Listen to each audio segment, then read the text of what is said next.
مختصر سے وقت میں آپ کے سامنے مزدوروں کے بارے میں کچھ باتیں بیان کریں گے. یہ مزدور کون ہے؟ یہ مزدور کون ہے؟ آج بہت ہی یہ بحث چل رہی ہے ہمارے ملک کے اندر. آج مزدوروں کی حالت ہم سے دیکھی نہیں جا رہی ہے. کوئی بھی انسان کتنا ہی بڑا پیسے والا ہو، کتنا بھی اس کے اندر اللہ رب العالمین نے مال دیا ہو، شرف دیا ہو، عزت دی ہو، دولت دی ہو، کچھ بھی دی ہو، لیکن آج مزدوروں کی حالت دیکھ کر کے ہر انسان کے آنسو نکل جا رہے ہیں. ایسا کیوں ہے؟ کیوں ایسا ہو رہا ہے؟ اس لیے ہو رہا ہے کیونکہ ہم نے مزدوروں کو ان کا حق ادا نہیں کیا. جو ان کو دینا چاہیے تھا وہ ہم نے ان کو نہیں دیا. حقیقی معنی میں مزدور وہ ہیں جنہوں نے آپ کو یہاں تک پہنچایا ہے. اگر آپ مزدوروں کے اوپر ہیں، اگر مزدور آپ کے ماتحت ہیں، آپ کے انڈر میں کام کرنے والے لوگ ہیں، تو یہ بات آپ کے لیے ہے. آپ آج جس مقام مرتبے پر ہیں اور اے سی کے کمرے میں رہنے کی صلاحیت ہے، اتنی آپ کے پاس طاقت ہے کہ آپ اے سی کے مکان میں رہ رہے ہیں اور بڑی بڑی بلڈنگوں اور حویلیوں میں رہ رہے ہیں، تو اس کے پیچھے اگر کسی کا ہاتھ ہے تو وہ مزدوروں کا ہاتھ ہے. اس دنیا کے اندر سب سے زیادہ ستائی ہوئی قوم، جس کو آپ ہندی میں شوشن کہتے ہیں، سب سے زیادہ جس کا شوشن ہوتا ہے، سب سے زیادہ جس کو تڑپایا جاتا ہے، جس کو مختلف طریقے سے پریشان کیا جاتا ہے، یہ وہ لوگ ہیں. کیا حقیقت نہیں ہے یہ؟ ابھی تک تو یہ جگ ظاہر نہیں تھا. ابھی تک تو یہ چیزیں ایسی تھی جو چھپی ہوئی تھی. کہیں سے کوئی ایک کیس آ جاتا تھا اور اس طرح کی باتیں آ جاتی تھی. لیکن آج ہم لوگ اپنی آنکھوں سے دیکھ رہے ہیں کہ واقعی اس دنیا کے اندر مزدوروں کے ساتھ جو سلوک ہوتا ہے ویسا سلوک دنیا میں کسی کے ساتھ نہیں ہوتا. وجہ کیا ہے؟ وجہ یہ ہے کہ مزدور اکثر غریب ہوتے ہیں اور وہ اپنے ہاتھ سے کام کرتے ہیں. مزدور اکثر غریب ہوتے ہیں، وہ اپنے ہاتھ سے کام کرتے ہیں، ان کی ویلو نہیں ہوتی ہے. آپ ان کو نکال سکتے ہیں، چاہے تو آپ کام پر رکھیں، چاہے تو آپ مار کر کے بھگا دیں، چاہے تو آپ ان کو تنخواہ دیں، چاہے تو آپ ان کو تنخواہ نہ دیں. یہ آپ کے اختیار میں ہوتا ہے. ہوتا ہے یا نہیں ہوتا ہے؟ اگر ایسا نہیں ہوتا ہے تو آپ ذرا مجھے بتائیے کہ وہ حقوق جو مزدوروں نے 100 سال جھگڑا کر کے حاصل کیے تھے، وہ حقوق جو مزدوروں نے انگریزوں کے زمانے سے لڑتے لڑتے ہندوستان کے آزاد ہونے کے بعد سے آج تک لڑ کر کے جو حقوق حاصل کر رہے ہیں، ان میں سے 98% حقوق جو ہے ایک چٹکی بجا کر کے ختم کر دیے ہمارے اس ملک کے اندر. مزدوروں کے 98% حقوق چٹکی بجا کر کے ختم کر دیے گئے ہیں. یو پی کے اندر سب سے زیادہ قوانین کے ساتھ کھلواڑ کیا گیا ہے. وہاں پر تقریباً 98% جو قوانین ہیں، جو مزدوروں کو حقوق فراہم کرتے ہیں، جو مزدوروں کو تحفظ فراہم کرتے ہیں، جو مزدوروں کو زندگی کی گارنٹی دیتے ہیں، جو مزدوروں کو تنخواہ کی گارنٹی دیتے ہیں اور ان کو عزت اور شرافت کی گارنٹی دیتے ہیں، ایسے قوانین بنائے گئے تھے لڑ کر کے اور احتجاج کر کے، دھرنا پردرشن کر کے یہ قوانین بنائے گئے تھے. سارے قوانین کو آج مٹی میں ملا دیا گیا ہے. آج کچھ بھی ہو سکتا ہے مزدوروں کے ساتھ، آپ کے ساتھ، ہمارے ساتھ بھی کچھ بھی ہو سکتا ہے، لیکن مزدوروں کے ساتھ گارنٹیڈ ہے کہ کچھ بھی ہو سکتا ہے، کیونکہ اب ان کے پاس وہ قوانین نہیں جس کے ذریعے سے وہ لڑائی کر سکتے. اگر وہ کورٹ وغیرہ میں جاتے ہیں یا کہیں جاتے ہیں اپنا معاملہ لے کر کے، تو ان کی سنوائی نہیں ہوگی. کیوں؟ کیونکہ سارے قوانین کو روک دیا گیا، آرڈیننس جاری کر دیا گیا. ہر اسٹیٹ نے اس میں ایکشن لیا ہے. کچھ اسٹیٹس نے بہت زیادہ ایکشن لیا ہے، کچھ نے کم لیا ہے، لیکن سب اس حمام کے اندر ننگے ہیں. آپ دیکھیں ذرا مزدوروں کی حال، میں بیان نہیں کر سکتا، آپ خود جانتے ہیں، سب کچھ آپ کے سامنے. 1600 کلومیٹر کا سفر، 2000 کلومیٹر کا سفر، 3 بچے کو کوئی اپنے سر کے اوپر رکھ کر کے، کوئی اپنی گودی میں رکھ کر کے، کوئی جو ہے ٹوٹی پھوٹی سائیکل پر بیٹھا کر کے، کوئی جو ہے پٹری کا گراڑی پہ لے جا کر کے، کیسے جو ہے اپنی منزل کو طے کر رہے ہیں. کیا یہ ہمارے لیے جو ہے افسوس کا مقام نہیں ہے؟ ایسا کیوں ہوا؟ اس لیے کیونکہ جس مذہب نے مزدوروں کو سب سے زیادہ حقوق فراہم کرائے اور جس دین نے، جس مذہب نے مزدوروں کو حقیقت میں انسان سمجھا تھا، اس دین سے سب سے زیادہ دشمنی آج کے دور میں. آپ اسلام کا نظام مزدور اٹھا کر کے دیکھیے، مزدوروں کا نظام، تو آپ کو سمجھ میں آئے گا. میں آپ کو ایک ایک کر کے ابھی آپ کے سامنے میں پڑھوں گا. آپ دیکھیں اسلام کے اندر مزدوروں کو کتنا احترام کی نگاہ سے دیکھا گیا ہے، کتنا عزت کی نگاہ سے دیکھا گیا ہے، کتنا ان کو حقوق دیا گیا ہے. کیا ہم اور آپ یہ کام کر رہے ہیں؟ ہمیں کسی سے امید ہو چاہے نہ ہو، بہرحال ہم تمام لوگ مسلمان ہیں. مسلمان ہونے کی حیثیت سے، مسلمان ہونے کی وجہ سے کم از کم ہم مسلمانوں پر تو بھروسہ کر سکتے ہیں کہ وہ ان تعلیمات پر عمل کریں گے. اس لیے کیونکہ مسلمان محمد صلی اللہ علیہ وسلم کے ماننے والا ہوتا ہے. مسلمان اللہ رب العالمین کا ماننے والا ہوتا ہے، قرآن اور حدیث کو اپنے سر آنکھوں پر رکھتا ہے۔ جب قرآن حدیث پر عمل کرنے والے لوگ اگر ان تعلیمات پر عمل نہیں کریں گے تو بتائیے کون کرے گا؟ ہمیں کس سے امید ہے؟ مسلمانوں سے ہی تو امید ہے، اس چیز کی مسلمانوں سے ہی امید ہے۔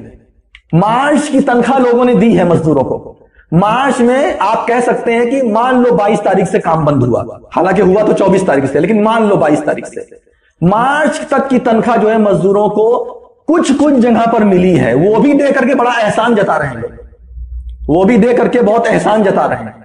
اپریل مہینے کی تنخواہ شاید و باید لوگوں نے دی ہے، جس کے اندر رحم ہوگا وہی ان لوگوں نے جو ہے شاید و باید دی ہے، ورنہ مارچ کی بھی تنخواہ کاٹ لی، اور اپریل مئی جون اس کی تو بات ہی مت کریے۔ یہ وہ لوگ ہیں جو دہاڑی ہیں، روز کنواں کھودتے ہیں، روز پانی پیتے ہیں۔ آپ جو ہے اپنے محلے کا خیال رکھتے ہیں، ساری دنیا کا خیال رکھتے ہیں، جس نے آپ کے ساتھ محنت کر کے آپ کو ماشاءاللہ اتنے بلند مقام تک پہنچایا ہے، آپ سب سے پہلے اسی سے دشمنی کر رہے ہیں، سب سے پہلے وہی آپ کی نگاہ میں کھٹک رہا ہے، سب سے پہلے اسی سے نفرت آ رہی ہے۔ اس سے بڑھ کر کے بے رحمی اور کیا ہو سکتی ہے؟ اس سے بڑھ کر کے سخت دل اور کس کا ہو سکتا ہے کہ جس کے ساتھ وہ رہتا تھا، کھاتا تھا، پیتا تھا، رات میں 2 بجے بھی بلاتے تھے مزدوروں کو تو مزدور آتے تھے، دن میں 2 بجے 3 بجے کڑکتی ہوئی دھوپ میں بھی بلاتے تھے تو آتے تھے، چھت پر چڑھ چڑھ کر کے اینٹا رکھ رکھ کر کے آپ کے گھر کو ان لوگوں نے بنایا ہے۔ یہ وہ مزدور ہیں جن لوگوں نے اپنی جان تک کام کی وجہ سے قربان کر دی ہے۔ یہ وہ مزدور ہیں جن لوگوں نے مشینوں میں کام کرتے کرتے اپنے ہاتھ پیر کو گوا دیا ہے۔ ہم تو بیٹھ کر کے اے سی کے کمرے کے اندر ان کا حساب کتاب کرتے ہیں اور ڈیل کرتے ہیں پارٹیوں سے۔ مزدور کس دور سے گزرتا ہے، کیسے زندگی گزارتا ہے، اس کا آپ کو احساس ہے احساس، لیکن ہم اس کو سمجھنا نہیں چاہتے ہیں۔ جب ہماری گورنمنٹ نہیں سمجھ رہی ہے تو عام آدمی کی کیا بات کی جائے گی؟ اور گورنمنٹ سمجھے چاہے نہ سمجھے، اس سے ہمیں کیا لینا دینا ہے؟ اگر گورنمنٹ اتنی جو ہے رحم دل ہوتی تو مسئلہ ہی حل ہو جاتا۔ یہ ملک یہاں تک پہنچتا ہی نہیں۔ ہم آپ تو سمجھدار ہیں، ہمیں تو سمجھ میں آتا ہے کہ کیا کرنا چاہیے مزدوروں کے ساتھ، کیا نہیں کرنا چاہیے۔ جب ہم ہی جو ہے بالکل اپنے آپ کو ان کا دشمن قرار دیں گے، اپنی آنکھیں بند کر لیں گے ان کے حقوق کے تعلق سے، بتائیے کون ان کا ساتھ دے گا؟ ویڈیو دیکھ دیکھ کر کے آنکھوں میں آنسو آتا ہے۔ 1600 کلومیٹر پیدل چلنا یہ ہنسی کھیل ہے؟ آپ ذرا سوچئے، یہ ہنسی کھیل ہے؟ آپ مدد کیجیے ان لوگوں کی، ابھی کچھ نہیں کر سکتے، یہ سب تو گورنمنٹ کا کھیل ہے۔ یہ سب ایسی چیزیں ہیں جو گورنمنٹ کے انڈر میں آتی ہے، کوئی پرسنلی اور اپنے لیول سے کچھ کر بھی نہیں سکتا۔ ہاں آپ اپنے لیول سے یہ کر سکتے ہیں کہ جو لوگ ایسا راستہ گزار رہے ہیں اور ادھر ادھر جا رہے ہیں، بھاگ رہے ہیں، ذرا ان لوگوں کی مدد کیجیے، جو آپ سے ہو سکے ان لوگوں کی مدد کیجیے، یہی ہم لوگوں کے لیے خیر کی بات ہے۔ بہرحال آئیے اسلام کے سائے میں مزدور کیسا ہوتا ہے ہم ذرا اس کا مطالعہ کریں۔ آئیے آپ کے سامنے ہم کچھ باتیں بیان کرتے ہیں، یہ شب قدر کی برکت ہے اور اس برکت میں آپ ان باتوں کو سننے کے لیے تیار رہیے۔ چنانچہ مزدور کسے کہتے ہیں؟ مزدور وہ ہوتا ہے حقیقی معنی میں لغت کے اعتبار سے، اور عام طور پہ ذہنی طور پہ جو لوگوں کے ذہن میں بات ہے کہ مزدور کون ہوتا ہے، وہ کون ہوتا ہے؟ جو اپنے ہاتھ سے کمائے، جو اپنے ہاتھ سے کمائے، اپنے ہاتھ سے کمانے والے کو مزدور کہا جاتا ہے۔ یہی وجہ ہے کہ مزدور اکثر غریب ہی ہوتے ہیں۔ ان لوگوں کو مزدور نہیں کہا جاتا جو سوٹ بوٹ پہن کر کے آرام سے، ان کو مزدور نہیں کہا۔ مزدور وہ ہوتا ہے جو اپنے ہاتھوں سے کمائے، کسب بیدہ، اپنے ہاتھ سے کمانے والا۔ اللہ کے رسول صلی اللہ علیہ وسلم نے بڑی فضیلت بیان کی ہے۔ اللہ کے رسول صلی اللہ علیہ وسلم نے فرمایا کہ ما اکل احد طعاما قط خیرا، کہ جتنے لوگوں نے بھی کھایا ہے نا، ان میں سب سے بہترین کون لوگ ہیں کھانا کھانے والے؟ ان میں سب سے بہترین، سب سے اعلیٰ درجے کے کون لوگ ہیں کھانے والے؟ معلوم ہے؟ من ان یأکل من عمل یدہ، وہ آدمی سب سے بہترین ہے کھانے والا جس نے اپنے ہاتھ سے کما کر کے کھایا ہے۔ جس نے اپنے ہاتھ سے کما کر کے کھایا ہے وہ سب سے اعلیٰ درجے کا کھانے والا ہے، یعنی کھانا حاصل کرنے والا۔ وَإِنَّ نَبِيَّ اللَّهِ داؤد علیہ السلام، اور بے شک اللہ تبارک و تعالیٰ کے نبی حضرت داؤد علیہ السلام کان یأکل من عمل یدی، وہ اپنے ہاتھ کی کمائی کھاتے تھے۔ حضرت آدم علیہ السلام، حضرت ادریس علیہ السلام، حضرت نوح علیہ السلام، بڑے بڑے انبیاء اکرام، حتیٰ کہ ہمارے محمد صلی اللہ علیہ وسلم، اللہ کے رسول صلی اللہ علیہ وسلم نے فرمایا کہ سارے انبیاء اکرام نے بکریاں چرائی ہیں، اور میں نے بھی قریش کی بکریاں چرائی ہیں چند عوض پر، چند عوض پر میں نے بھی قریش کی بکریاں چرائی ہے. یعنی کہ اللہ کے رسول صلی اللہ علیہ وسلم بھی یہ کام کیے, مزدوری کا کام. کتنا برکت والا کام ہے کہ مزدوری کا. جو آدمی مزدور ہوگا وہ نہ مزدوروں کی پریشانیوں کو سمجھے گا. اسی لیے اللہ کے رسول صلی اللہ علیہ وسلم کو یہ مقام دیا, تم بھی مزدور بنو. تم رسول ہو, تم نبی ہو, تم بہت بڑے اور اعلیٰ درجے پر فائز ہو, لیکن مزدور بنو. جس دن تم مزدور بنو گے اس دن غریبی سمجھ میں آئے گی, مزدوری سمجھ میں آئے گی. اللہ کے رسول صلی اللہ علیہ وسلم کو یہ درجہ دیا گیا, تم یہ کام کرو. اللہ کے رسول صلی اللہ علیہ وسلم کی حدیث ہے, مزدور کو ان کی مزدوری کب دی جائے. رسول اللہ صلی اللہ علیہ وسلم فرماتے ہیں کہ مزدور کو پسینہ سوکھنے سے پہلے مزدوری دے دو. اللہ اکبر, لا الہ الا اللہ. مزدور کو اس کا پسینہ سوکھنے سے پہلے مزدوری دے دو. یہ سنن ابن ماجہ کی حدیث ہے, اور میں سمجھتا ہوں کہ یہ وہ گولڈن سینٹنس ہے جو دنیا کے اندر آج تک کسی کی زبان سے نہیں نکلا. یہ وہ بابرکت الفاظ ہے جو ہمارے نبی رحمت اور جن کی زبان برکت والی, جن کا عمل برکت والا, ان کی زبان سے نکلی ہوئی چیز ہے. اب ذرا بتا دو, یہ نکلا تو ہے نبی صلی اللہ علیہ وسلم کی زبان سے, کیا نبی صلی اللہ علیہ وسلم کے ماننے والے بھی اس کے اوپر عمل کرتے ہیں؟ جو نہیں مانتا ان کو چھوڑ دو, ان کو کنارے کرو, ابھی ہم ان کی بات نہیں کرتے. جو نہیں مانتا اس کو چھوڑ دو. جو مانتا ہے نبی صلی اللہ علیہ وسلم کو, کیا ہم جو ہے ان کی بات کریں؟ کیا اس میں وہ حق پر ہیں؟ کیا انہوں نے یہ کام کیا ہے؟ پسینہ سوکھ جاتا ہے, نہا دھو بھی لیتے ہیں وہ, اور اسی حالت میں مہینوں مہینوں گزار دیتے ہیں. اور ہمارے یہاں کا بڑے بڑے جو لوگ ہوتے ہیں, بڑی بڑی آفیسوں میں بیٹھے ہوئے ہوتے ہیں, اتنا سا وقت لگتا ہے ان کو کہتے ہوئے, جاؤ میاں ابھی نہیں ہے, بعد میں آنا. اتنا سا وقت لگتا ہے. اور یہاں تک لوگ ہیں کہ جب کوئی مزدور آتا ہے ان کے گھر پر, دکان پر نہیں ملاقات ہو پاتی, یا اسی طریقے سے آفیسوں میں ملاقات نہیں ہو پاتی, تو کیا کرتے ہیں وہ مزدور بیچارے تھکے ماندے ہارے گھر پر جاتے ہیں. تو گھر سے صاحب کیا آواز لگواتے ہیں معلوم ہے؟ بچوں سے جا کر کہتے ہیں کہ بول دو کہ ہے نہیں ابا, بول دو کہ پاپا نہیں ہے. یہ ہماری اور آپ کی اوقات ہے. جس نبی کی یہ تعلیم تھی, جس نبی کا یہ درس تھا کہ پسینہ سوکھنے سے پہلے مزدور کی مزدوری دے دو. ارے تمہارے پاس پیسے کی کمی ہے؟ تمہارے پاس کس چیز کی کمی ہے؟ ابھی بیٹا کہہ دے 50,000 کی ٹی وی لانا ہے تو اپنے پیر کو سر پر رکھ کر کے جاؤ گے مارکیٹ. کیا ہم نہیں جانتے, یا دنیا نہیں جانتی ہمارے اور آپ کے حالات کو؟ ہو سکتا ہے بہت سارے لوگ ایسے ہیں جن کے پاس واقعی پیسہ نہیں ہوتا ہے. ہمیں حالات نہیں معلوم ہے امیروں کے, ہمیں حالات نہیں معلوم ہے مالداروں کے. ابھی شراب کی دکان کھلی, یہ جتنے امیر زادے تھے یہ سب پورے لائن میں لگ گئے, کروڑوں اربوں کی شرابیں بیچ ڈالا. کون خریدنے والا تھا یہ؟ کن لوگوں نے یہ شرابیں خریدی؟ کیا یہ مالدار لوگ نہیں تھے؟ اور یہی مزدور جو ان کو اس مقام تک پہنچائے ہیں, جب ان سے پیسہ مانگنے کے لیے جاتے ہیں کہ اپریل مہینے کی تنخواہ دے دو, مارچ مہینے کی تنخواہ دے دو, کہتے ہیں کام ہی نہیں ہو رہا ہے, تمہیں تنخواہ کہاں سے دیں؟ کام ہی نہیں ہو رہا ہے, تمہیں تنخواہ کہاں سے دیں؟ ارے چلو بھر پانی میں ڈوب کر کے مر جاؤ.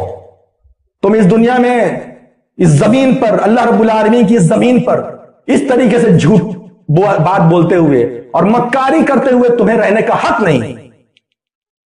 تمہیں اس دنیا میں رہنے کا حق نہیں ہے کہ تمہارے پاس شراب خریدنے کے لیے جس کا ٹیکس جو ہے 4 گنا 5 گنا 10 گنا کر دیا گیا, 50 گنا 70 گنا کر دیا گیا, اتنے ٹیکس کو بڑھانے کے بعد بھی تمہارے پاس شراب خریدنے کے لیے مال ہے. لیکن تمہارے پاس مال نہیں ہے تو اپنے لوگوں کو مال دینے کے لیے, اپنے نوکروں کو, اپنے جو ہے تو اسٹاف وغیرہ کو جو ہے تنخواہ دینے کے لیے. یہ میں سب کی بات نہیں کر رہا ہوں, یہ بات میں بتا دے رہا ہوں, یہ میں سب کی بات نہیں کر رہا ہوں. جو لوگ واقعی مجبور ہیں ہم ان کی بات نہیں کر رہے ہیں, میں ان کی بات کر رہا ہوں جو لوگ مجبور نہیں ہیں, جو لوگ مجبور نہیں ہیں, جن کو واقعی کچھ بھی نہیں مل پا رہا ہے تنخواہ دینے کے لیے. میں ان کی بات نہیں کر رہا ہوں, میں ان لوگوں کی بات کر رہا ہوں جو لوگ مجبور نہیں ہیں اور اچھا خاصا ان کے پاس مال ہے. تو مزدور کو مزدوری کب دو؟ اس کا پسینہ سوکھنے سے پہلے دو. میرے بھائیوں, آپ اپنے دین کو اتنا بلند کر کے دکھائیے لوگوں کو, آپ لوگوں کو دکھائیے کہ آپ رسول اللہ صلی اللہ علیہ وسلم کے ماننے والے ہیں. اسی طریقے سے ایک مرتبہ ابو ذر رضی اللہ تعالیٰ عنہ نے ایک غلام کو جو ہے الٹا سیدھا بول دیا تھا. تو جب یہ بات نبی صلی اللہ علیہ وسلم تک پہنچی تو اللہ کے رسول صلی اللہ علیہ وسلم نے فرمایا کہ دیکھو یہ تمہارے بھائی ہیں، یہ بھلے تمہارے یہاں کام کرتے ہیں لیکن حقیقت میں یہ تمہارے بھائی ہیں، تم ان کو آر مت دلاؤ، تم ان کو نفرت مت دلاؤ، بلکہ تمہارا کام یہ ہونا چاہیے کہ جیسا تم کھاتے ہو ویسا ان کو کھلاؤ، جیسا تم پہنتے ہو ویسا ان کو پہناؤ، تمہارا کام یہ ہونا چاہیے۔ وہی ابو ذر رضی اللہ تعالیٰ عنہ جو ایک غلام کو آر لگا رہے تھے اور جس کا مقدمہ نبی صلی اللہ علیہ وسلم تک پہنچ گیا، ایک مرتبہ اپنے غلام کے ساتھ بیٹھے ہوئے تھے، جیسا کپڑا وہ پہنے ہوئے تھے ویسا ہی کپڑا یعنی چادر جو ہے اپنے غلام کو پہنائی ہوئی تھی۔ ادھر سے ایک صحابی گزرے تو انہوں نے کہا کہ ارے اس کو تھوڑا عام لباس پہنا دو، جنرل جو نارمل لباس ہوتا ہے وہ اس کو پہنا دو، اور تم جو ہے ذرا اچھا لباس پہن لو، وہ جو لباس تم نے اپنے غلام کو پہنایا ہے وہی لباس تم بھی پہن لو اور اچھے سے رکھ کر کے پہنو، خوبصورت لگو گے۔ کہا کہ میں یہی کرتا تھا، ایک مرتبہ میں نے غلام کو اپنے آر دلا دی، کیونکہ اس کی ماں حبشی تھی، اس کی ماں حبشہ کی تھی، کالی تھی، میں نے اسی سب وجہ سے اس کو آر دلا دی، تانا دے دیا۔ رسول اللہ صلی اللہ علیہ وسلم نے فرمایا یہ تمہارے لیے جائز نہیں ہے، یہ تمہارے بھائی ہیں، ان کے ساتھ بہترین سلوک کرو۔ جس دن مزدور کو آپ اپنا بھائی سمجھو گے، جس دن مزدور کو آپ یہ نہیں دیکھو گے کہ یہ مزدور ہے بلکہ یہ آپ کے بھائی ہیں، یہ آپ کے شریک ہیں، آپ کے کاروبار میں آپ کی مدد کرنے والے ہیں، آپ کے شریک ہیں، آپ کے ساتھ رہتے ہیں، اس دن یقین جانیے کہ آپ اپنے مزدوروں کے ساتھ ویسا ہی سلوک کرو گے جیسا اپنے بھائیوں کے ساتھ سلوک کرتے ہیں۔ آج ہم اپنے بھائیوں کے جیسا سلوک مزدوروں کے ساتھ کیوں نہیں کر پا رہے ہیں؟ کیا ایسا ہو گیا کہ ہم مزدوروں کو پیدل چلنے کے لیے چھوڑ دیے؟ ایسے بھی ہیں لوگ جن کو فلائٹ سے باقاعدہ لایا جا رہا ہے، جن کو ہوائی جہاز سے لایا جا رہا ہے، لیکن ان مزدوروں کا کوئی پرسان حال نہیں ہے، رو رہے ہیں، گڑگڑا رہے ہیں، اسی میں مر رہے ہیں۔ ایک آدمی اتنے لمبا سفر کرتے کرتے کہاں تک کامیاب ہوگا یہ ذرا آپ بتائیے؟ وہ مرے گا نہیں چلتے چلتے۔ ایک ویڈیو دیکھا، آنکھ میں آنسو آ گئے، ایک چھوٹی سی بچی مشکل سے 8 سال کی ہوگی زیادہ سے زیادہ، اور ایک اور بچہ تھا 60-8 سال کے آس پاس کے ہوں گے، ماں باپ اس کے ساتھ ساتھ چل رہے ہیں۔ ایک بچی تھی، وہ بچی ایک ٹانگ پر چل رہی تھی، ایک پیر پر چل رہی تھی، دوسرے پیر کے اندر اتنا زخم ہو گیا تھا، اتنا درد ہو رہا تھا اس کو کہ دوسرا پیر وہ زمین پر رکھ نہیں پا رہی تھی۔ یہ ویڈیو بہت وائرل ہوا ہے، دیکھ کر کے سمجھ میں نہیں آیا کہ کیا کروں، کیا ہم کریں ان لوگوں کے لیے۔ کاش کہ ہم کچھ کر سکتے ہیں، کاش کہ اللہ تبارک و تعالی ہمیں توفیق دیتا اور راستے کھلے ہوتے اور ہمارے لیے راستے آسان ہوتے تاکہ ہم ان لوگوں کی مدد کر سکتے تھے، اپنا کلیجہ نکال کر کے ان لوگوں کو دے دیتے۔ کاش ایسا ہو سکتا تھا، لیکن پھر بھی الحمدللہ کرنے والے لوگ کر رہے ہیں، جن سے جو ہو سکتا ہے کر رہے ہیں۔ لیکن آپ ذرا غور کرو کہ یہ وہ مزدور ہیں جو آپ کے ڈیولپمنٹ کے ذمہ دار ہیں، آپ کی فیکٹریاں اور اسی طریقے سے آپ کے کارخانے، آپ کا مصنع اور اسی طریقے سے آپ کی گدیاں اور دیگر جتنی بھی چیزیں ہیں سب انہی کی بدولت چل رہی ہیں۔ آپ اتنے بڑے مقام پر پہنچ رہے ہیں، آپ کا آرڈر وقت پر پورا ہو رہا ہے انہی مزدوروں کی وجہ سے۔ کیسے ان کے مالک رہے ہوں گے؟ یہ جو چلنے کے لیے مجبور ہے، ان کے مالک کیسے رہے ہوں گے؟ کیسے ان کے آنر رہے ہوں گے کہ ان کو اس طریقے سے بے یار و مددگار چھوڑ دیا؟ کیسے ان کے آنر رہے ہوں؟ ایسی خبریں آ رہی ہیں، کھانا نہیں دیا جا رہا ہے، لوگ پانی نہیں دے رہے ہیں، رکھے ہوئے ہیں مزدور کو، رہنا ہے رہو، جانا ہے جاؤ، کھانا پانی ہم سے نہیں ہو سکتا۔ اتنا نہیں کر سکتے ہم لوگ، آپ لوگ تو کیا کر سکتے ہیں مزدوروں کے لیے؟ اسی طریقے سے مزدوروں کو الٹا سیدھا نہیں بولنا چاہیے، یعنی ان کو تانا مت دیجیے۔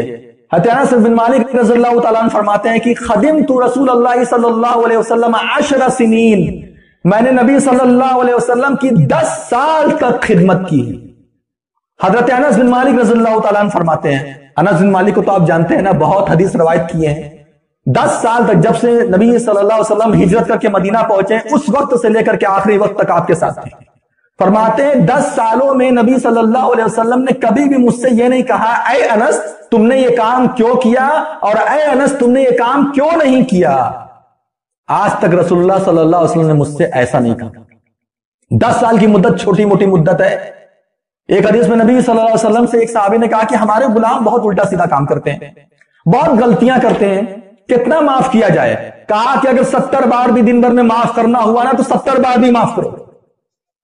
ہمارا تو چابوک چلنے لگتا ہے مزدوروں کے اوپر، ذرا سا مزدوروں سے اگر کوئی غلطی ہو جائے چابوک چلنے لگتا ہے، کبھی زبان کا چابوک چلتا ہے، کبھی ہتھوڑے کا چابوک چلتا ہے، کبھی لاٹھی ڈنڈے کا چابوک چلتا ہے، کبھی زنجیروں کا چابوک چلتا ہے، اور کبھی کبھی تو ایسا ہوتا ہے کہ اپنے مزدوروں کو موت کے گھاٹ بھی اتار دیتے ہیں یہ لوگ۔ یہ کیوں؟ اسلامی تعلیمات کا فقدان، اسلامی تعلیمات سے بے راہ روی اختیار کرنا، اس کی وجہ سے یہ سب چیزیں ہوئی۔ آپ غور کیجئے میرے بھائیوں، کتنا بہترین مذہب ہے۔ انس بن مالک رضی اللہ تعالیٰ عنہ فرماتے ہیں کہ مجھے ایسا آقا ملا، مجھے ایسے سردار ملے کہ 10 سال تک خدمت کی لیکن جیسے لگا ہی نہیں کہ میں ان کا خادم ہوں۔ ہاں اگر وہ غلطی کرے تو آپ ان کو اچھے سے سمجھا دیں، نہیں آپ سے ہو سکتا اس کو چھوڑ دی، جاؤ بھائی تم ہمارے یہاں کام مت کرو، ہم کسی دوسرے کو رکھ لیں گے، لیکن اس پر ظلم مت کیجیے، اس کے ساتھ زیادتی مت کیجیے، اس کے ساتھ مار پیٹ مت کیجیے، اس کو جو ہے قتل مت کیجیے، یا اس کو بلا وجہ پھنسائیے مت، کیس میں پھنسا کر کے پولیس کے حوالے مت کیجیے، یہ کرنا جائز نہیں ہے، ٹھیک نہیں ہے۔ میرے بھائیوں، میرے دوستوں، اس دنیا کے اندر سب سے مظلوم مزدور کون ہے معلوم ہے؟ وہ مزدور جو اس دنیا کے اندر سب سے زیادہ مظلوم تھے، وہ بنی اسرائیل۔ آپ بنی اسرائیل کے مزدوروں کے بارے میں سنیں گے تو آپ کے آنکھوں میں آنسو آ جائے گا۔ یہ فرعون ان سے بڑے بڑے کام لیتا تھا، اور کھانے میں جو ہے کیڑے مکوڑے ملا کر کے دیتا تھا کھانے کے لیے۔ کھانے پینے کا جو حق تھا، حق ادا کرنا تو دور کی بات ہے، اور ظلم و زیادتی اس کے ساتھ، یعنی ان لوگوں کے ساتھ کرتا تھا، بنی اسرائیل کے ساتھ۔ اور اللہ رب العالمین جب فرعون کو پکڑا، اور فرعون نے جو وزیر بنائے تھے، جو منسٹر بنائے تھے ان بنی اسرائیلوں کے اوپر، ان کا حشر کیا ہوا؟ اللہ تبارک و تعالیٰ نے فرعون کو غرق کر دیا، فرعونیوں کو بھی غرق کر دیا، اور قارون کے بارے میں کہا، وہی قارون جو کہ موسیٰ علیہ السلام کی قوم کے اوپر منسٹر بنا ہوا تھا، اور بڑے مال دولت اور سرمایہ دار تھا وہ۔ اللہ تبارک و تعالیٰ نے فرمایا کہ فَخَسَفْنَا بِهِ وَبِدَارِهِ الْأَرْضِ، کہ ہم نے اس کو، اس کے گھر، مکان، دولت، سبھی چیزوں کے ساتھ زمین میں دھسا دیا۔ تمہاری دولت، ہماری دولت، یا مالداروں کی دولت اس دنیا میں ہمیشہ ہمیشہ کے لیے نہیں ہے۔ ایک دن موت آئے گی، اس کے بعد ہمیں اوقات ہماری سمجھ میں آ جائے گی۔ ہماری دولت ہماری نہیں ہے، یہ اللہ رب العالمین کی دی ہوئی دولت ہے، اور یہ دولت ایسی دولت ہے کہ اس دولت کا حق ادا کرنا پڑے گا۔ اللہ تبارک و تعالیٰ فرماتا ہے وَفِي أَمْوَالِهِمْ حَقٌّ لِلسَّائِلِ وَالْمَحْرُومِ، ان کے مال کے اندر، ان کی دولت کے اندر ان لوگوں کا بھی حق ہے جو لوگ مانگتے ہیں، اور ان کے مال دولت میں ان لوگوں کا بھی حق ہے جو مانگتے نہیں ہیں، محروم رہتے ہیں۔ لِلسَّائِلِ وَالْمَحْرُومِ، ان لوگوں کا بھی حق ہے جو لوگ محروم رہ جاتے ہیں، مانگتے نہیں ہیں۔ میرے بھائیوں، میرے دوستوں، یہ سب کام ہمیں کرنے کی ضرورت ہے۔ قارون کے جیسے مت بنو، زمین میں دھسا دیے جاؤ گے، اور ایسے دھسائے جاؤ گے کہ پھر قیامت تک دھستے چلے جاؤ گے، دھستے چلے جاؤ گے، کوئی نکالنے والا نہیں رہے گا، یہ حشر ہوگا۔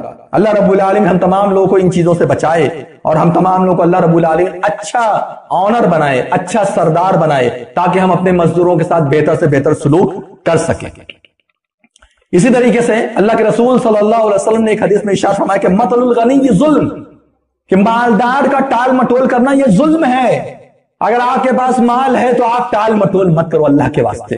یہ ٹال مٹول کرنا نا انسان کی فطرت میں داخل ہو جاتا ہے، اور وہ اپنے باپ دادا سے سیکھتے ہیں، ہوتا ہے وہ دینا چاہتے ہیں، لیکن چونکہ وہ سمجھتے ہیں کہ یہ بزنس ٹیکنک ہے، یہ بزنس ٹیکنک ہے، اگر یہ نہیں کرو گے تم اپنے بزنس میں کامیاب نہیں ہو پاؤ گے۔ اس سے زیادہ بدترین آدمی کون ہوگا جو مزدوروں کے مال کو، یا ان کے حق کو، یا ان کی تنخواہ کو، یا ان کے حقوق کو ادا کرنے کو یہ سمجھے کہ اگر ہم ادا کریں گے تو یہ بزنس ٹیکنک میں فرق پڑ جائے گا، خراب ہو جائے گا۔ اس سے بڑھ کر کے ظالم کون ہو سکتا ہے؟ ٹال مٹول کرنا یہ ظلم ہے، ٹال مٹول مت کیجیے، جلد سے جلد اپنے ہاتھ کو خالی کر کے فارغ ہو جاؤ، جس کا حق ہے اس کو دے دو۔ آج زندہ ہو، صبح میں زندہ رہو گے نہیں رہو گے، کوئی ایک گارنٹی ہے آپ کے پاس؟ کوئی گارنٹی ہے؟ کہیں سے آپ ثابت کر سکتے ہو کہ ہاں ہم جو لکھوا کر کے آئے ہیں کہ اتنے دنوں تک زندہ رہیں گے؟ اپنے سر پر بوجھ لے کر کے مت جاؤ، کہیں مزدور مر گیا تو واپس نہیں آ پائے گا لینے کے لیے، اور تم مر گئے تو مزدور کو دے نہیں پاؤ گے، پتہ نہیں تمہارے گھر والے دلائیں گے یا نہیں دلائیں گے۔ یہ کام مت کیجئے، بلکہ مرنے سے پہلے اپنا سارا حساب کتاب کر کے جاؤ۔ رسول اللہ صلی اللہ علیہ وسلم کے پاس صدقات و خیرات کا کوئی سامان آتا تھا تو رسول اللہ صلی اللہ علیہ وسلم اس کو اپنے پاس بھی نہیں رکھتے تھے، جلد سے جلد اس کو بٹوا دیتے تھے۔ یہ ہمارے رسول صلی اللہ علیہ وسلم کا کردار تھا کہ ذرہ برابر بھی نبی صلی اللہ علیہ وسلم اس کو اپنے پاس رکھتے نہیں تھے۔ زکوٰۃ تو ایسے ہی نبی صلی اللہ علیہ وسلم کے اوپر حرام تھی، وہ تو نبی صلی اللہ علیہ وسلم کبھی استعمال کر ہی نہیں سکتے تھے، لیکن یہاں جو بات لطف کی ہے وہ یہ کہ اللہ کے رسول صلی اللہ علیہ وسلم زکوٰۃ کے مال کو بھی اپنے پاس بہت زیادہ وقت تک نہیں رکھتے تھے، زکوٰۃ کے مال کو بھی فوری طور پر جو ہے تقسیم کر دیتے تھے۔ میرے بھائیوں، میرے دوستوں، یہ مزدور ہیں، ان کی آہ مت لو، یہ جب مظلوم ہو جائیں گے ان کی آہ جب لگے گی نا تو بڑا برا ہو جائے گا۔ اللہ کے رسول صلی اللہ علیہ وسلم فرماتے ہیں کہ رب اشعث مدفوم بالابواب، بہت سارے ایسے بکھرے بال والے اس دنیا میں پائے جاتے ہیں جن کا بال بکھرا ہوا ہے، گندا ہے، اور اسی طریقے سے کوئی ان کے قریب بھی نہیں جانا چاہتا۔ مدفوم بالابواب، دروازے سے ان کو دھتکار دیا گیا ہے۔ ایسے بہت سارے مزدور ہیں، ایسے بہت سارے غریب لوگ ہیں جن کو لوگ دروازے پر کھڑے تک نہیں ہونے دینا چاہتے ہیں، اور دروازے تک سے ان کو دھتکار دیا گیا ہے، بھگا دیا گیا ہے۔ مدفوم بالابواب لئن اقسم علی اللہ، لیکن اللہ رب العالمین کے ہاں ان کی اتنی عزت ہے، اللہ رب العالمین کے ہاں ان کی اتنی قدر ہے کہ اگر اللہ رب العالمین کا نام لے کر کے یہ لوگ قسم کھا لیں، لَأَبَرَّأَهُ اللَّهُ، اللہ تبارک و تعالیٰ ان کی قسم کو خالی نہیں جانے دے گا، اللہ تبارک و تعالیٰ ان کی قسم کو پورا کر دے گا۔ اتنا وقات رکھتے ہیں، اتنی ویلو ہے اللہ رب العالمین کے نزدیک۔ یہ جو دھتکارے ہوئے ہیں، بھگائے ہوئے، ان کی وجہ سے تمہیں روزی ملتی ہے۔ یہی وہ غریب ہیں، یہی وہ غربا ہیں، یہی وہ مسکین ہیں، یہی وہ مساکین ہیں، اور یہی وہ لوگ ہیں جن کی وجہ سے ہم لوگوں کو روزی ملتی ہے۔ اگر یہ لوگ نہ ہونا تو شاید ہم لوگ کو پانی پینے کو بھی نہ ملے، ہم لوگ ایک ایک دانے کے لیے محتاج ہو جائیں۔ مزدور کے مقام کو پہچانیے، مزدور کو آپ غریبی کی نگاہ سے مت دیکھیے، آپ مزدور کو ایک شخصیت کی نگاہ سے دیکھیے، آپ مزدور کو ایک قابل احترام انسان ہونے کی نگاہ سے دیکھیے۔ اگر آپ اس نگاہ سے دیکھیں گے تو آپ کا معاشرہ بہترین معاشرہ بنے گا، آپ کا ماحول بہترین ماحول بنے گا۔ اور اگر آپ مزدور کو غریب کی نگاہ سے دیکھیں گے، مجبور ہونے کی نگاہ سے دیکھیں گے، تو ایسی صورت میں آپ کے معاشرے کے اندر امن اور گہوارہ، امن امان قائم نہیں رہ پائے گا، آپ کا معاشرہ امن و امان کا گہوارہ نہیں بن پائے گا۔ اسی طریقے سے ایک صحابی تھے حضرت خباب بن ارت رضی اللہ تعالیٰ عنہ، آپ نے ان کا نام بارہا سنا ہوگا، بہت ظلم ہوا تھا ان کے اوپر۔ تو عاص بن وائل ایک جو ہے تو کافر تھا، ان کے یہاں حضرت خباب بن ارت رضی اللہ تعالیٰ عنہ لوہار کا کام کرتے تھے پہلے زمانے جاہلیت میں۔ کچھ چیزیں ان کے یہاں باقی رہ گئی تھی، یعنی تنخواہ کچھ تھی جو لینا تھا حضرت خباب رضی اللہ تعالیٰ عنہ کو، لیکن وہ نہیں دیا تھا۔ اس کے بعد بہت دنوں کے بعد جب گئے عاص بن وائل کے پاس، کون؟ خباب بن ارت رضی اللہ تعالیٰ عنہ، تو کہا کہ میرا سامان دو، میری تنخواہ دو۔ تو کیا فرمایا؟ اس نے فرمایا کہ تم یہ سوچتے ہو نا کہ مرنے کے بعد ہمیں دوبارہ زندہ کیا جائے گا، تو جب مرنے کے بعد ہم دوبارہ ملیں گے تب ہم سے لے لینا۔ اللہ تبارک و تعالیٰ نے اس کا رد کیا قرآن کے اندر۔ سورہ مریم میں اللہ رب العالمین فرماتا ہے افرائیت الذی کفر بآیاتنا وقال لأوتین مالا وولدا اطلع الغیب ام اتخذ عند الرحمن عہدا۔ یہ کہتا ہے کہ مرنے کے بعد آ کر کے لے لینا، مرنے کے بعد اسے کیا ملے گا؟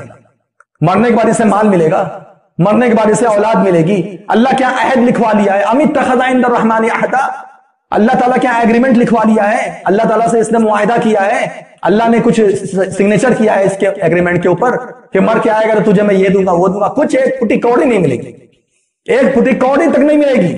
وہاں کیا یہ حساب لگائے گا؟ مزدوروں کو ٹھکرانے کا یہ انجام ہوتا ہے کہ اللہ تبارک و تعالیٰ ایسے لوگوں کے حق میں کھڑا ہوتا ہے، اللہ رب العالمین ایسے لوگوں کا رد کرتا ہے۔ یہ مزدوروں کی فضیلت ہے جسے ہمیں اور آپ کو سمجھنے کی ضرورت ہے۔ بڑے اچھے اچھے لوگ بھی ہیں اس دنیا کے اندر۔ اللہ کے رسول صلی اللہ علیہ وسلم نے فرمایا کہ 3 لوگ تھے، جا رہے تھے اور ایک غار کے اندر جو ہے، یعنی بارش ہونے لگی تو غار کے اندر چھپ گئے۔ جب غار میں چھپے تو وہاں پر ایک چٹان آ گئی، بارش ہو رہی تھی، طوفان آ رہا تھا، چٹان سے راستہ پورا ڈک گیا۔ اب وہ جو ہے کھول نہیں پا رہے تھے، اوپر سے چٹان گری، آ کر کے منہ بند کر دیا۔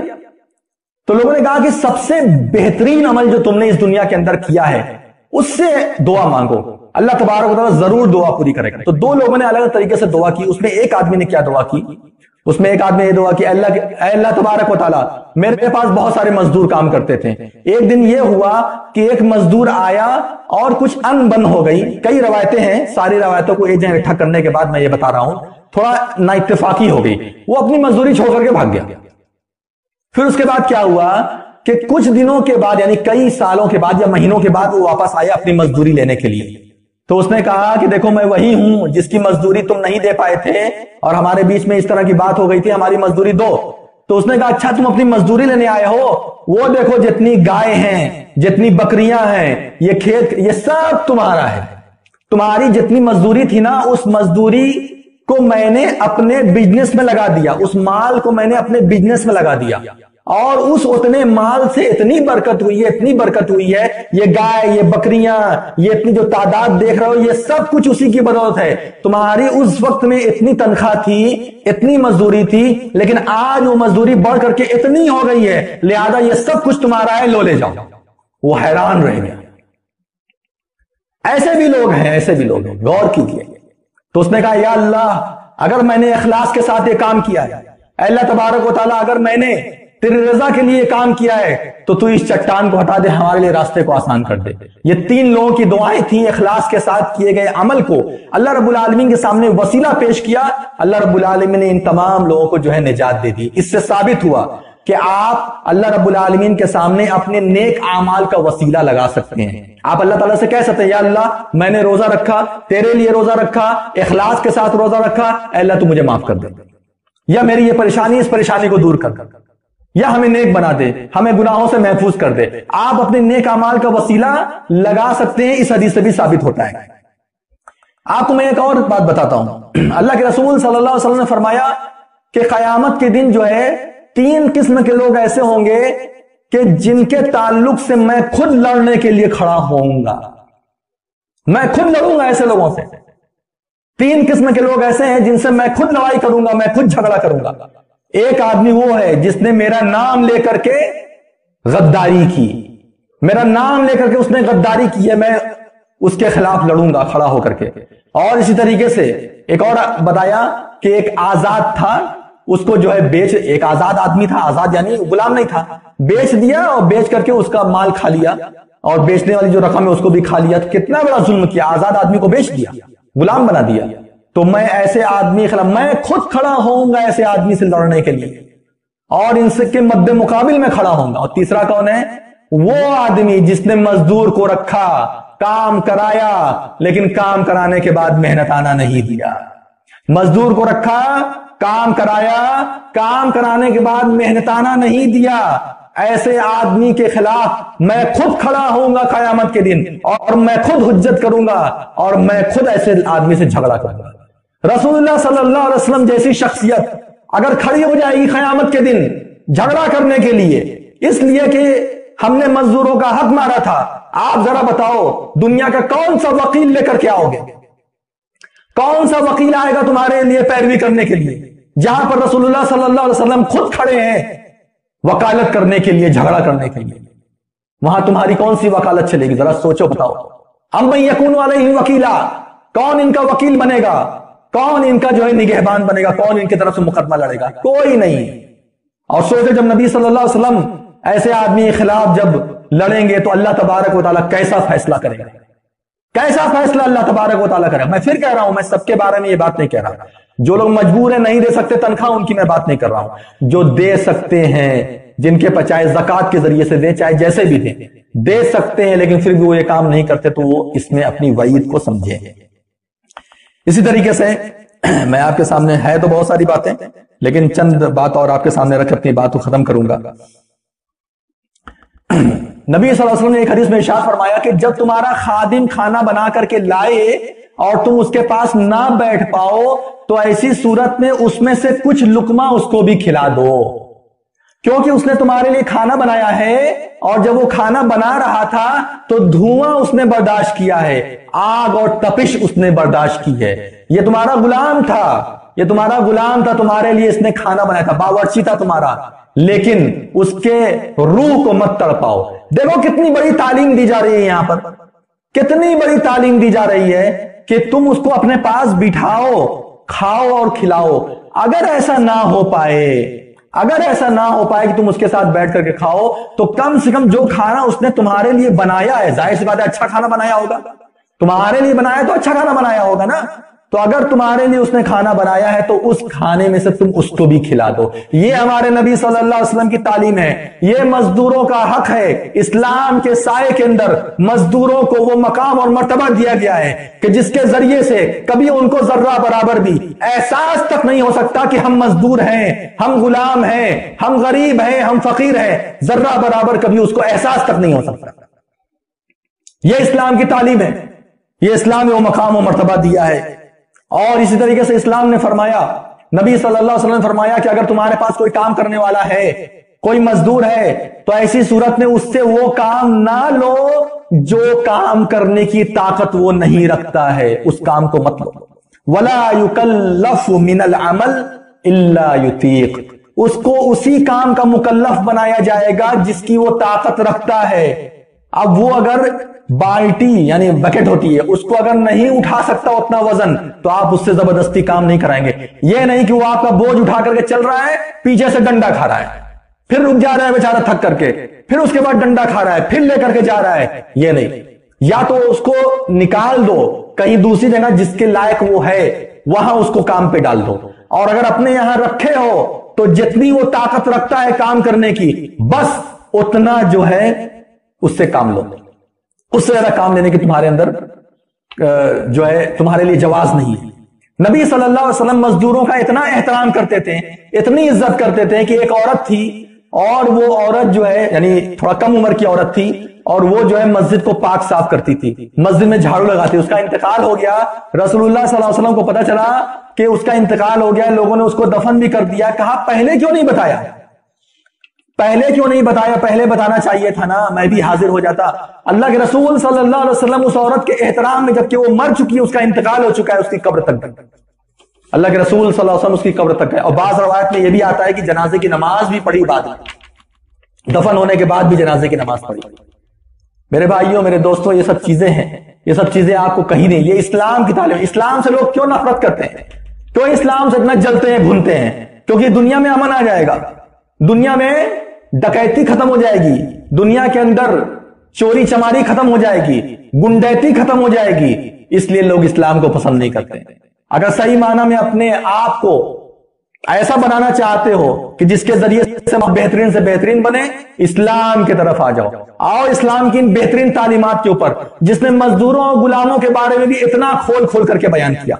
اللہ کے رسول صلی اللہ علیہ وسلم ایک حدیث میں ارشاد فرماتے ہیں، اور یہ وہ وقت تھا جبکہ رسول اللہ صلی اللہ علیہ وسلم بس اس دنیا سے جانے والے تھے۔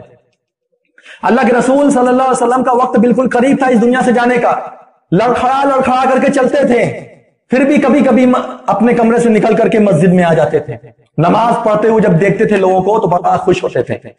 اللہ کے رسول صلی اللہ علیہ وسلم نے فرمایا، الصلاۃ الصلاۃ، نماز نماز، وما ملکت ایمانکم، اور جو تمہارے ماتحت ہیں ان کا خیال کرنا، نماز کا خیال کرنا، اور جو تمہارے ماتحت ہیں ان کا خیال کرنا، ان کو وہی کھلانا جو تم کھاتے ہو، ان کو وہی پہنانا جو تم پہنتے ہو، یہی تمہارے لیے خیر کی بات ہوگی۔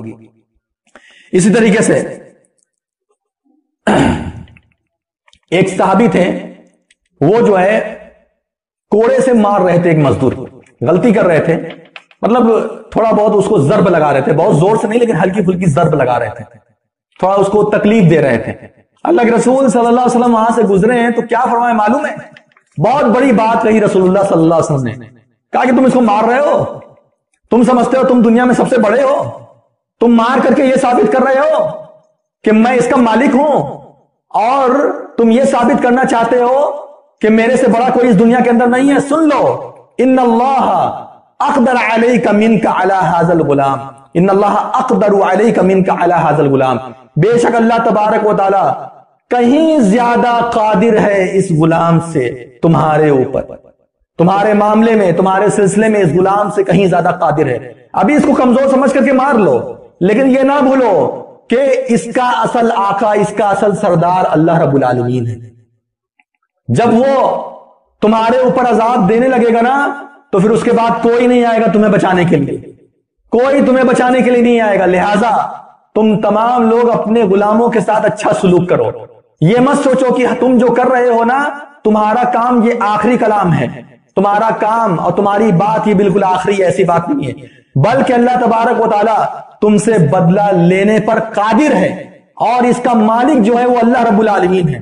ابھی اللہ رب العالمین نہیں بول رہا ہے، ظلم دیکھ رہا ہے، لیکن ممکن ہے کہ بعد حین، کچھ دنوں کے بعد، کچھ وقت کے بعد جب اللہ رب العالمین چاہے گا تو اس کا بدلہ لے گا۔ اللہ تعالیٰ نے خود نبی صلی اللہ علیہ وسلم ایک حدیث میں ارشاد فرمایا ہے، وہ حدیث قدسی ہے کہ اللہ تبارک و تعالیٰ ضرور بدلہ لیتا ہے مظلوم کا، مظلوم کا بدلہ ضرور لیتا ہے ظالم سے، لیکن کبھی کبھی فوری نہ لے کر کے بعد میں لیتا ہے، چھوڑ دیتا، جا، ان اللہ لا یملی للظالم، بے شک اللہ تبارک و تعالیٰ ظالم کو ایک وقت تک جو ہے چھوٹ دیتا ہے، حتی اذا اخذہ، یہاں تک کہ جب اس کو پکڑتا ہے، لم یفلتہ، تو اس کو نہیں چھوڑتا ہے۔ یہ بات یاد رکھیے میرے بھائیوں، میرے دوستوں، میرے مسلمان بھائیوں، حضرات و خواتین، یہ چند باتیں تھی مزدوروں کے تعلق سے میں نے آپ کے سامنے بیان کی۔ ہم اللہ رب العالمین سے دعا کرتے ہیں، اللہ رب العالمین تو ہمیں ان تمام باتوں پر عمل کرنے کی توفیق عطا فرما۔ اللہ رب العالمین ہم تمام لوگوں کو سچا پکا مسلمان بنا دے۔ اللہ رب العالمین ہم تمام لوگوں کو اسلام کی تعلیمات سے محبت کرنے والا اور اس پر عمل کرنے والا بنا دے۔ اللہ رب العالمین جب تک ہم تمام لوگوں کو اس دنیا میں زندہ رکھ، اسلام پر زندہ رکھ، ہم لوگوں کو ایمان پر زندہ رکھ۔ اللہ رب العالمین جب تک ہم تمام لوگوں کو زندہ رکھ، اسلام کی تعلیمات پر عمل کرنے والا بنا کر کے زندہ رکھ۔ اللہ رب العالمین ہر قسم کی آزمائش سے ہمیں محفوظ کر دے۔ اللہ رب العالمین دشمنان اسلام ہمارے پیچھے پڑے ہوئے ہیں، تو ہمارے لیے کافی ہو جا۔ اللہم اعز الاسلام والمسلمین واذل الشرک والمشرکین۔ اللہ رب العالمین اسلام کو عزت عطا فرما، اللہ رب العالمین مسلمانوں کو عزت عطا فرما۔ اللہ رب العالمین تو ظالموں کو، مشرکین کو، کفار کو اور کافروں کو سب کو ہلاک برباد کر دے، اور تو ان لوگوں کو ذلیل اور رسوا کر دے۔ اللہ رب العالمین اس بیماری کو تو ہم تمام لوگوں سے اٹھا لے۔ اللہم ارفع عنا الوباء والبلاء یا رب العالمین۔ اللہ تبارک و تعالیٰ اس وبا کو، اس بلا کو ہم سے اٹھا لے۔ اللہ رب العالمین ہم تمام لوگوں کی توبہ کو قبول فرما لے۔ اللہ رب العالمین ہم تمام لوگوں کی عبادتوں کو قبول فرما لے۔ اللہ رب العالمین تیرے حضور ہم لوگ اس سال ایسی عبادت نہیں پیش کر پائے جیسی ہمیں عبادتیں پیش کرنی چاہیے تھی۔ اللہ رب العالمین ہم نے ٹوٹی پھوٹی عبادتیں تیرے حضور میں پیش کی ہے، تو بس قبول کرنے والا ہے، تو اپنے رحم و کرم سے ہماری عبادتوں کو قبول فرما لے۔ اللہ رب العالمین ہمارے دل بہت ہی بہتر ہیں، ہم تیرے سامنے بہت ہی عاجزی کے ساتھ اپنی عبادتوں کو پیش کرتے ہیں۔ اللہ رب العالمین تو ان عبادتوں کو قبول فرما لے۔ اللہ رب العالمین ہمیں مقبولین میں شامل کر لے۔ اللہ رب العالمین تو ہم لوگ کو مقبولین میں شامل کر لے۔ اللہ رب العالمین ان لوگوں میں ہمارے نام کو لکھ لے جن کو تو نے جنت کی بشارت دے دی ہے یا جنتی بنا دیا ہے۔ اللہ رب العالمین تو ہمیں ان لوگوں میں لکھ لے۔ اللہ رب العالمین ہم تمام لوگوں کو جہنم کے عذاب سے بچا لے۔ اللہ تبارک و تعالی ہم تمام لوگوں کو جہنم سے نجات دے دے۔ اللہم عاتق رقابنا من النار۔ اللہ تبارک و تعالی تو ہم تمام لوگوں کو جہنم کی آگ سے بچا لے۔ اللہم عاتق رقابنا ورقاب آبائنا وامہاتنا وازواجنا وذریاتنا من النار یا ذا الجلال والاکرام۔ اللہ تبارک و تعالی تو ہمیں، ہمارے باپ داداؤں کو، ہماری ماں کو، ہماری بیویوں کو، ہمارے بچوں کو اور تمام مسلمانوں کو تو جہنم کی آگ سے نجات دے دے یا رب العالمین۔ اللہ تبارک و تعالی ہم تمام لوگوں کو بہترین رزق عطا فرما۔ اللہ رب العالمین سارے مزدور، سارے غریب لوگ تیرے محتاج ہیں۔ اللہ تبارک و تعالی سارے کے سارے لوگوں کی قوت، سارے لوگوں کی طاقت اور سارے لوگوں کی قدرت ختم ہو چکی ہے، سارا سسٹم فیل ہو چکا ہے۔ اللہ رب العالمین تیرا سسٹم کبھی فیل نہیں ہوتا، تو کبھی بھی جو ہے مایوس نہیں کرتا اپنے بندوں کو۔ اللہ رب العالمین تو اپنے رحم و کرم سے ہم غریبوں کی، فقیروں کی، ہم غلاموں کی مدد فرما دے۔ اللہ رب العالمین ہم تمام لوگوں کو جب تک اس دنیا میں زندہ رکھ، اسلام اور ایمان پر زندہ رکھ، اور جب ہماری وفات کا وقت آئے تو ہمارا خاتمہ بالخیر فرما۔ کلمہ شہادت لا الہ الا اللہ محمد رسول اللہ پہ وفات عطا فرما۔ اقول قولی ھذا واستغفر اللہ لی ولکم ولسائر المسلمین من کل ذنب فاستغفروہ انہ هو الغفور الرحیم۔